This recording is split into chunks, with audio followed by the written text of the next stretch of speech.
The sun cast a warm glow over the bustling town square, its cobblestones gleaming as locals and tourists alike wandered between quaint cafes and boutique shops.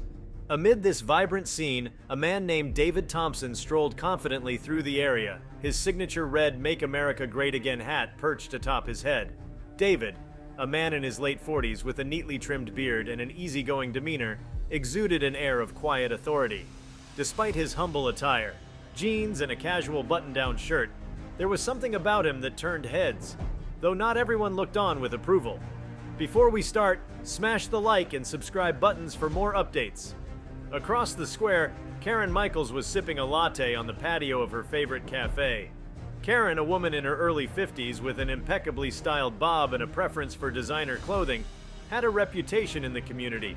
Known for her outspoken nature and her tendency to involve herself in matters she deemed improper, Karen was a self-proclaimed defender of decency. When her sharp eyes spotted David's bright red cap, her heart sank into what she described later as a pit of righteous indignation. "Not in my town," Karen muttered to herself, setting her latte down with a clink. She adjusted her oversized sunglasses and took out her phone. As David paused to greet a group of teenagers selling lemonade for a school fundraiser, Karen's gaze hardened. To her, the sight of someone wearing a MAGA hat was not only offensive, but also a symbol of divisiveness and intolerance, two things she believed she was destined to combat. Karen approached David, her heels clicking purposefully against the cobblestones. "Excuse me," she began, her voice carrying the edge of authority she often used to command attention. David turned to her, smiling politely. "Yes, ma'am?" he asked, his tone calm and friendly. Karen pointed to his hat, her brow furrowed in disapproval. "I think it's incredibly inappropriate for you to wear that here," she said. "This is a family-friendly community, and that hat represents hatred and division. I won't stand for it." David raised an eyebrow, his expression unchanging. "I'm sorry you feel that way," he said evenly, "but I'm just exercising my right to free speech." Karen was taken aback by his composed response.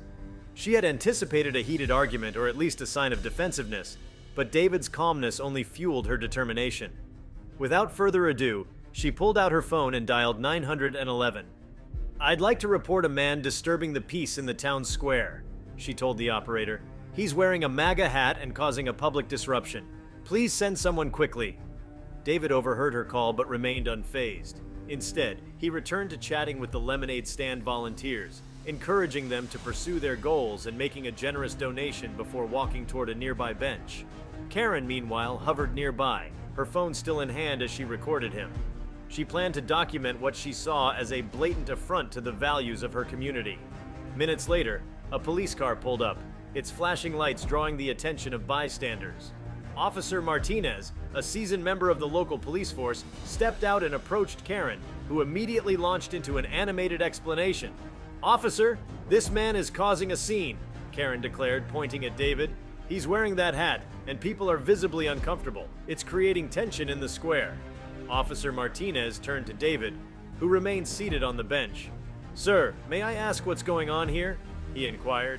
David stood, his hands resting casually at his sides. "Nothing much, officer," he replied. "I was just supporting the kids at the lemonade stand and enjoying the afternoon. Is there a problem?" Karen interjected before Martinez could respond. "The problem is that hat," she exclaimed. "It's offensive and divisive. He's making everyone uncomfortable." Martinez looked between Karen and David, his expression neutral. "Ma'am, wearing a hat, even one some people find controversial, isn't a crime," he said. "Unless Mr. Thompson is actually disturbing the peace, there's not much I can do." Karen's face flushed with frustration. "You don't understand," she insisted. "He shouldn't be allowed to walk around like this in public." At that moment, several passers-by began to gather, curious about the commotion. Some whispered amongst themselves, recognizing David. Others simply watched, waiting to see how the situation would unfold. One elderly woman approached Martinez, her voice soft but firm. "Officer, I think you should know who this man is," she said, gesturing toward David. "He's not just some guy in a hat." Karen scoffed. "Oh, please, who could he possibly be?" The elderly woman smiled knowingly. "That's David Thompson," she said. "He's the governor of our state." A ripple of astonishment passed through the crowd. Karen froze, her jaw dropping as she processed the revelation.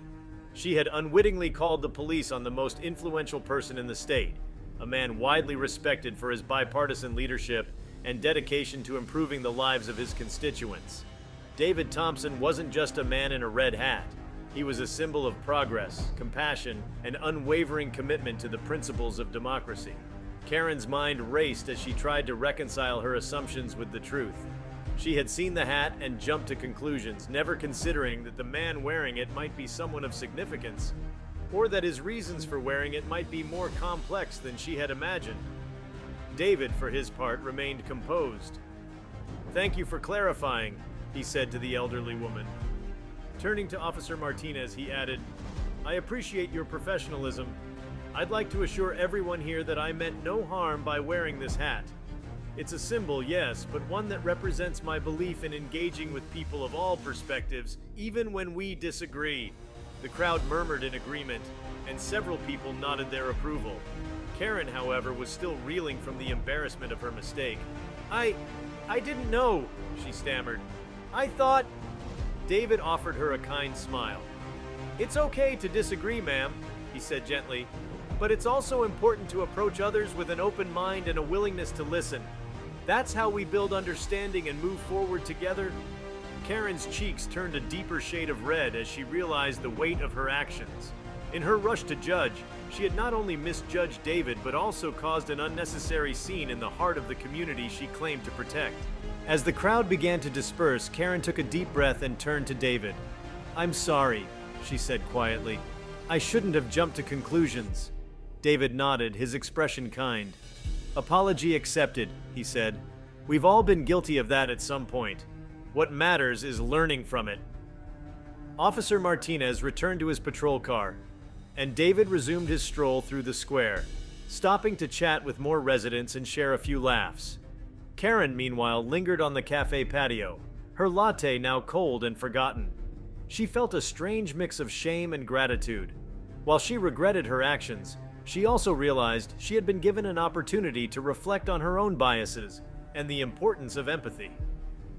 Over the following weeks, Karen began to take a more thoughtful approach to her interactions with others.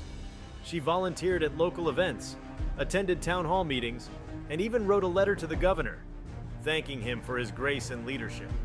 Though the incident in the square remained a source of embarrassment, it also became a turning point in her life, a reminder that appearances can be deceiving and that true understanding requires effort and humility. For David Thompson, the encounter was just another day in the life of a leader dedicated to bridging divides. He continued to wear his red hat, not as a provocation but as a conversation starter, a way to remind people that even the most contentious symbols could serve as a catalyst for dialogue and connection. As the days went on, the story of Karen and David's encounter became the talk of the town. Social media buzzed with recountings of the incident, some exaggerated, others surprisingly balanced. What was most notable, however, was the unexpected shift it triggered within the community. The small town, like much of the nation, had been grappling with its share of ideological divides.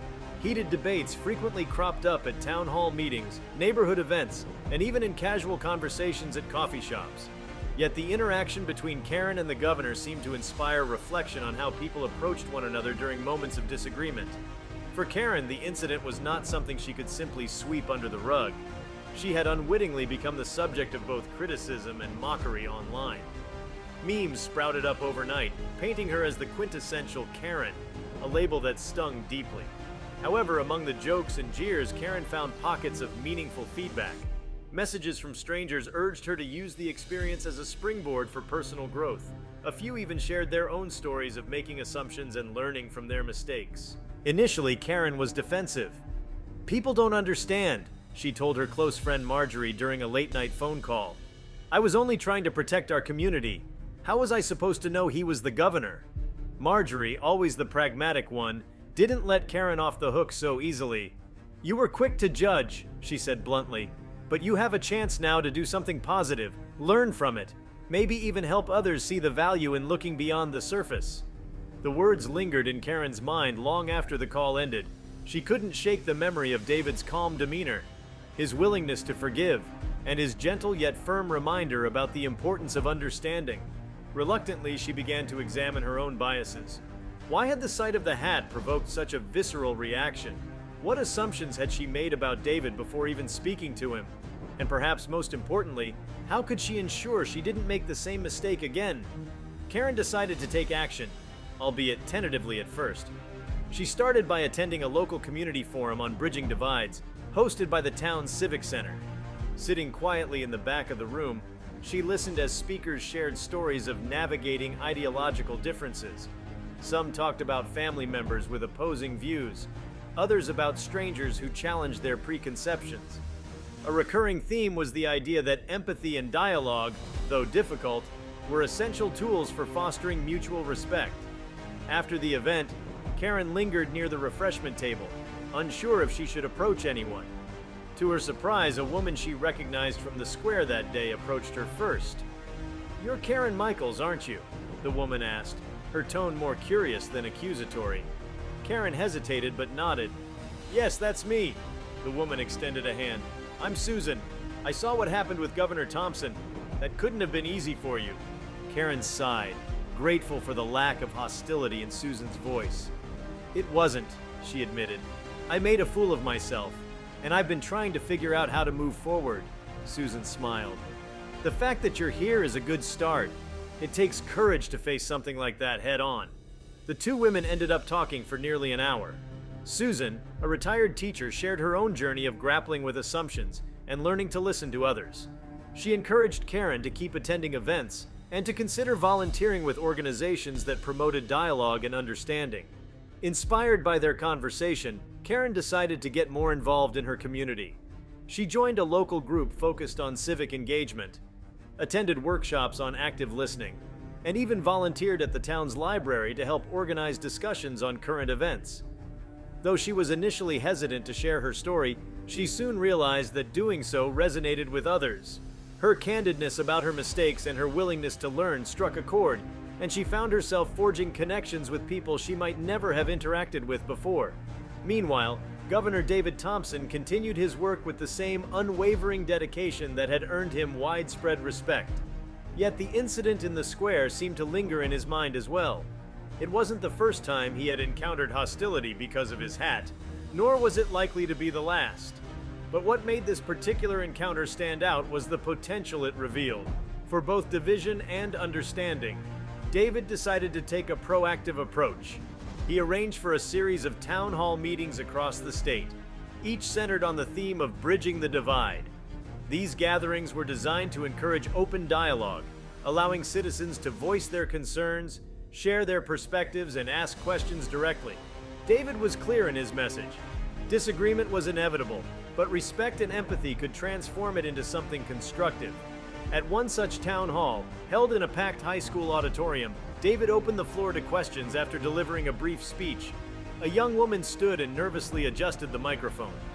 "Governor Thompson," she began, "how do you stay so calm when people attack you for your beliefs or make assumptions about you? I don't think I could do that." David smiled warmly. "It's not always easy," he admitted, "but I try to remember that most people act out of fear or misunderstanding, not malice. If I respond with anger, I only deepen the divide. But if I respond with patience and a willingness to listen, I have a chance to change the narrative." His words were met with applause, and the discussion continued for hours. People shared their own experiences of conflict and reconciliation, some tearful, others hopeful. By the end of the evening, the atmosphere in the room felt lighter, as though a collective weight had been lifted. Back in his office the next day, David reflected on the growing impact of these town halls. He wondered how he could reach even more people, especially those who might be reluctant to attend such events. That's when he came up with an idea: a statewide campaign called Walk in My Shoes.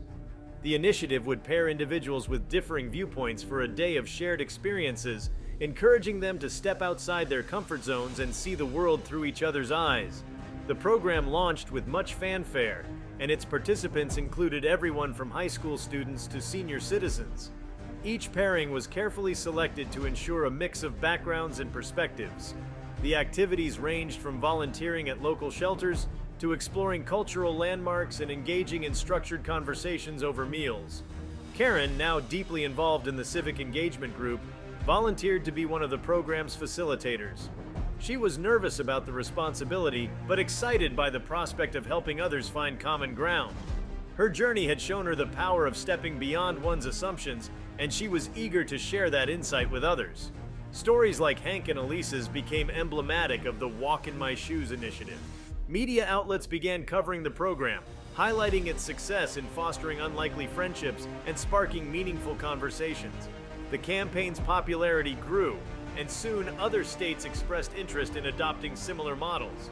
For Karen, the experience was transformative.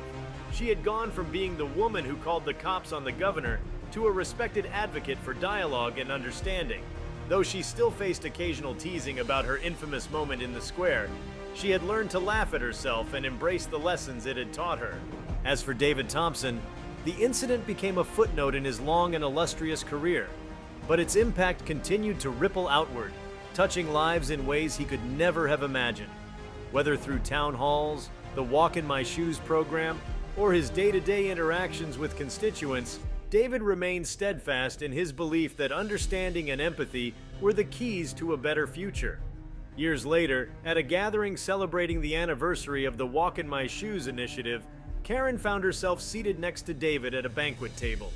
The room was filled with people whose lives had been changed by the program, their laughter and conversation creating a warm, hopeful atmosphere. Karen turned to David and smiled. "You know," she said, "I never would have guessed that calling the cops on you would lead to all of this." David chuckled, his eyes twinkling with good humor. "Life has a funny way of surprising us," he replied, "but I think we both learned something important that day." Karen nodded, her expression thoughtful. "We did, and I'm grateful for it." The two clinked glasses, a gesture of mutual respect and acknowledgement. In that moment, the journey they had both undertaken, one marked by mistakes, growth, and a shared commitment to understanding, felt like a testament to the power of human connection. And as the evening unfolded, it was clear that their story had become more than a tale of conflict. It was a symbol of hope for a community, a state, and perhaps even a nation striving to bridge its divides. The weeks following the anniversary celebration of the Walk in My Shoes initiative were a whirlwind of events, each one reinforcing the lasting impact of the program. Karen Michaels, once hesitant to step into the public eye, had evolved into a prominent voice for bridging divides in the community. She began hosting workshops and panels across the state, sharing her story as a cautionary tale but also as a testament to personal transformation. Her work complemented Governor David Thompson's efforts, and the two often found themselves collaborating on events, though Karen still occasionally blushed at the memory of their initial encounter. One such collaboration was a statewide summit on civic engagement held at the state capitol. The event drew educators, activists, business leaders, and everyday citizens eager to contribute to the cause of fostering understanding in a polarized climate. Karen was invited to deliver a keynote address, a prospect that both thrilled and terrified her. Public speaking had never been her strength, but she knew that her story held the power to resonate with others. On the day of the summit, the grand hall buzzed with anticipation. Karen stood backstage, clutching a note card with a few bullet points she'd scribbled for reassurance. As her name was announced, the audience erupted into applause, a sound that sent both chills and a strange sense of pride through her. She walked onto the stage, adjusted the microphone, and took a deep breath. "Thank you," she began, her voice trembling slightly. "If you had told me 2 years ago that I'd be standing here today, I would have laughed, and probably run in the other direction." The audience chuckled, easing her nerves. Karen continued, recounting the story of her encounter with Governor Thompson, her initial assumptions, and the public fallout that followed. She spoke candidly about the shame she felt and the journey she undertook to confront her own biases. But she also highlighted the unexpected gifts the experience had brought her. A deeper understanding of others, a renewed sense of purpose, and connections she never would have imagined. "What I learned," Karen concluded, her voice steady now, "is that we all have the capacity to grow. It starts with listening, not just to respond, but to truly understand. And when we do that, we find that the walls between us aren't as insurmountable as they seem." The room erupted into applause once more, this time louder and more sustained. Karen felt a swell of emotion as she stepped away from the podium. People approached her afterward, thanking her for her honesty and sharing their own stories of growth and understanding. It was in these moments, hearing others open up, that Karen realized how deeply her journey had resonated. Meanwhile, Governor Thompson was working on another ambitious project, a youth leadership initiative aimed at equipping the next generation with the tools to navigate an increasingly divided world. Called Future Leaders for Unity, the program brought together high school students from diverse backgrounds for a week-long retreat filled with workshops, team-building exercises, and discussions on empathy and collaboration. The retreat took place at a scenic camp nestled in the mountains, where the crisp air and natural beauty provided the perfect backdrop for reflection and connection. David made it a point to spend time with the students, participating in activities and sharing his own experiences as a leader navigating challenging times. One evening, as the students gathered around a crackling campfire, David sat among them and encouraged them to share their thoughts. "What's one thing you've learned this week that surprised you?" he asked, his voice warm and inviting. A boy named Jamal, who had been quiet for most of the retreat, raised his hand. "I didn't think I'd have anything in common with someone like Emily," he said, nodding toward a girl sitting across from him. "But we talked a lot, and I found out we both love music. She even taught me how to play a song on the guitar." Emily smiled shyly. "And Jamal taught me about basketball," she added. "I didn't know anything about it before, but now I want to watch a game." The group laughed, and David's heart swelled with pride. These small connections, he knew, were the seeds of something much larger. By fostering understanding and empathy in young people, he hoped to create a ripple effect that would reach far beyond the retreat. The success of Future Leaders for Unity inspired similar programs in other states. David's team worked tirelessly to develop resources and share best practices, ensuring that the initiative could be adapted to meet the needs of different communities. The program also attracted the attention of national organizations, leading to partnerships that expanded its reach even further. As the years passed, the legacy of the Walk in My Shoes campaign and its offshoots continued to grow. Karen, now a respected figure in the world of civic engagement, published a memoir titled Beyond the Hat: My Journey from Judgment to Understanding. The book, equal parts personal reflection and practical guide, became a bestseller and sparked conversations across the country. Karen embarked on a book tour, speaking at universities, conferences, and community centers. Her once limited world had expanded in ways she never could have imagined, and she embraced each opportunity to share her message. David Thompson, meanwhile, had transitioned from governor to a national figure in the political arena. His commitment to bipartisanship and his focus on fostering unity earned him widespread admiration. Though his red hat remained a topic of discussion, it became less about the controversy it once symbolized and more about his ability to turn a divisive moment into a catalyst for change. In one particularly memorable interview, a journalist asked him about the hat and whether he regretted wearing it that day in the square. "Not at all," David replied with a smile. "It was a reminder that symbols can mean different things to different people. What matters is how we use them. For me, it was an opportunity to start a conversation, and that conversation is still going." The journalist nodded, visibly impressed. "Do you think we'll ever reach a point where those divides no longer exist?" David's expression grew thoughtful. "I don't know if the divides will ever disappear completely," he admitted, "but I believe we can learn to navigate them with empathy and respect. It takes effort, patience, and a willingness to see the humanity in others. And if enough of us commit to that, we can create a better future." That future began to take shape in small but significant ways. Schools incorporated lessons on empathy and conflict resolution into their curricula. Community centers hosted events that encouraged dialogue between people of different backgrounds. Businesses adopted policies that promoted inclusivity and understanding among employees. Karen, now a grandmother, often reflected on how far she had come since that fateful day in the square. She still wore the occasional teasing as a badge of honor, knowing it was a small price to pay for the growth she had experienced. Her grandchildren, too young to understand the full story, loved to flip through her book and ask her about her travels and the people she'd met.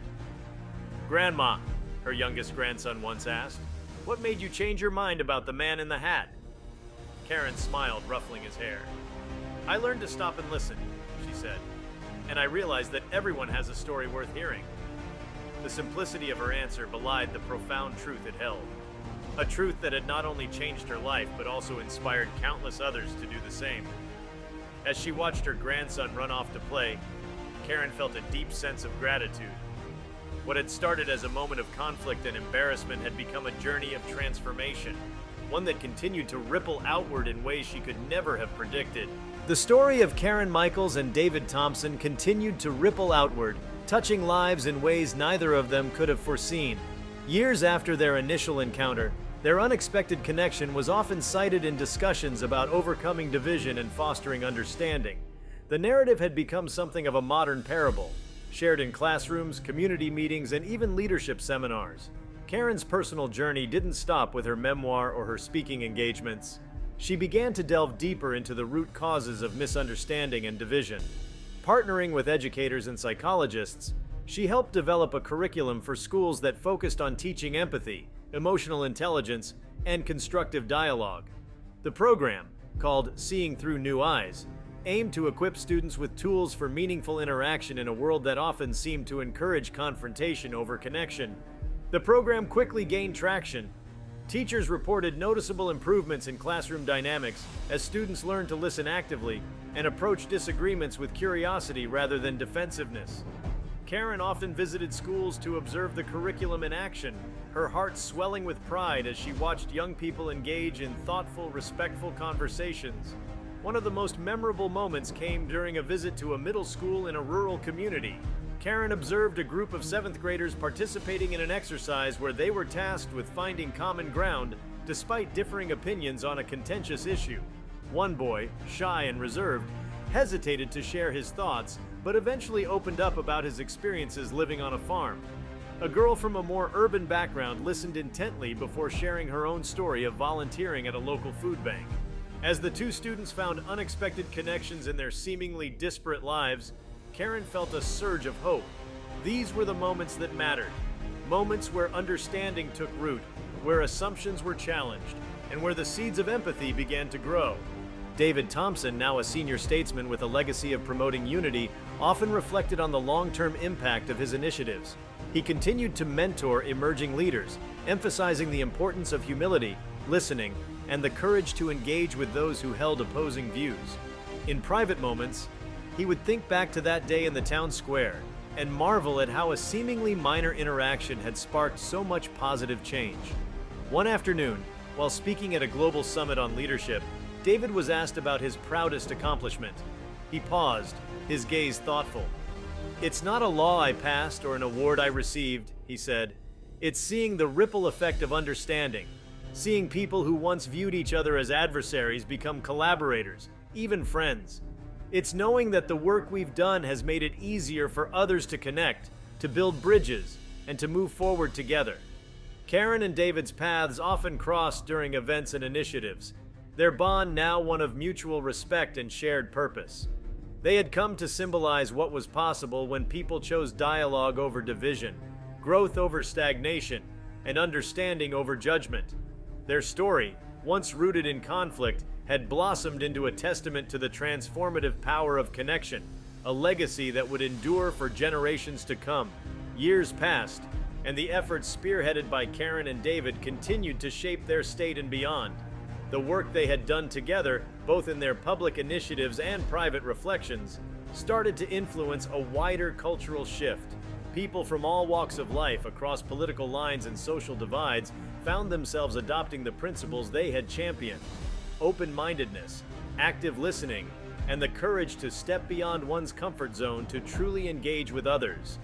If you liked this video, please give it a like and subscribe to our channel. Also, leave your comments below and tell us. What are your thoughts on Karen calling the cops over a MAGA hat incident? We want to hear from you. Thank you for watching, and see you next time.